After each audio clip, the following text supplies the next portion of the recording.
sword to the floor.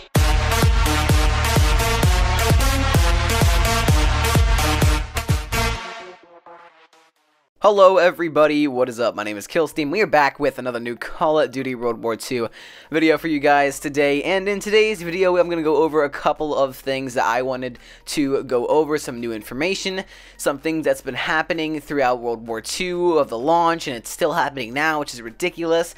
So we're going to go ahead and jump right into it. Alright, so we all can agree that Call of Duty World War II had a terrible launch for a Call of Duty game. It was one of the worst launches ever for a Call of Duty game, and it was really bad. And I think I have a reason for this, because it was bad. It wasn't like a really bad launch. It was like terrible, because we had disconnectivity issues. The headquarters wasn't even working all right. There was like nobody in the headquarters. There was double XP. They didn't even know they were like Sledgehammer Games didn't even know there was a double XP for the entire week of the first launch, and they found it out by putting triple XP inside of the game, and they didn't know they put triple XP inside of the game until like a couple hours later. Like, how do you do that? I don't know. But they moved COD points a week from now, so a week from, that's Tuesday, a week from Tuesday, so it's going to be November 21st instead of this previous Tuesday. So yeah, that is what is happening with COD points. You'll see COD points in World War II multiplayer this Tuesday, November 21st. So, World War II had a bad launch. It was disconnectivity issues, game disconnects, double XP was online for the launch week. Dedicated servers got shut off halfway through the first, like, I think, second week, or I mean first week, and game battles got shut off, and now all this has been fixed, but it's been fixed like a week and a half after the launch of the game. And then headquarters is still not even working right. There is still nobody inside of the headquarters. I believe yesterday it was starting to come back online, but I guess it wasn't after a while. So headquarters is still only solo. You can invite your friends and all that, but it's still not working properly, and they still need to put it back online. I'm not sure when they're going to do it, probably in the next couple of days, but I mean, it's just really sad that this launch took this long to be perfected. 2 weeks, or it's probably going to take more than 2 weeks to get this game right after the full launch of the game on November 3rd. Pretty crazy stuff. And I think I know why. So it looks like Sledgehammer Games was making Call of Duty Advanced Warfare 2, and they wanted to make Advanced Warfare 2. And I believe, well, this is my theory, they wanted to make Advanced Warfare 2, and I believe they were in the process of making Advanced Warfare 2. I don't know how far in the process they were of making Advanced Warfare 2, but I think they were a couple of months in, maybe a month or two in, of the process of the game. And it takes, like, every month, every day, takes time out of making a Call of Duty game. So I think they were at least a couple months into planning this Advanced Warfare 2, and then Activision tells them you have to make a World War II game. So they scrapped everything that they did with Advanced Warfare 2 and started making on a World War II game. But the thing is, they started working on it a couple of months late. And now this is my theory. This is probably, it makes a lot of sense, because they didn't have enough time to test it. If they started it a couple months later, then they completed the game and everything like that, and then towards the end, towards closer to launch, they didn't have enough time to test all of the servers, make sure headquarters was working properly, and all that stuff. And it was probably because they started late on the game and they just finished, and they didn't have a lot of time to test out the servers and all that stuff. And even some people say that the zombies don't feel polished, like the game doesn't feel complete.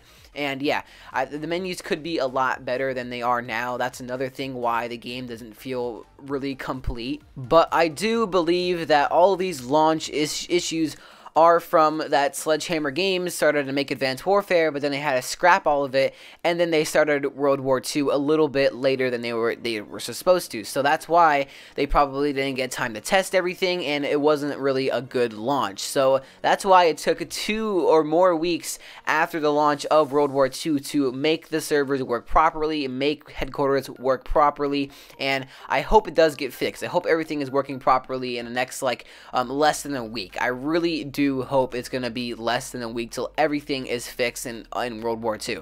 Also, I have definitely noticed something else in World War II. We're going to step away from all the problems at launch, and we're going to go to where people are really starting to talk about more and more now as this game is getting fixed every day more and more. So, this game has been a lot better, and people are now starting to turn the tables and start talking about something totally different from launch issues, and they're talking about skill-based matchmaking. Now, we had this problem huge in Advanced Warfare, and it was definitely, for sure, inside of Advanced Warfare. Now, if you do not know what skill-based matchmaking is, it is where matchmaking, it's differently. It works differently. Now, it's always in Call of Duty, but it's not as strong as Advanced Warfare. So in Advanced Warfare, skill-based matchmaking was turned up a lot. It was really high in that game, and if you were a high enough prestige and your KD was really good, you would get matchmaked and find people that are as good as you, that are the same level as you. It's skilled-based matchmaking. It kind of explains for itself.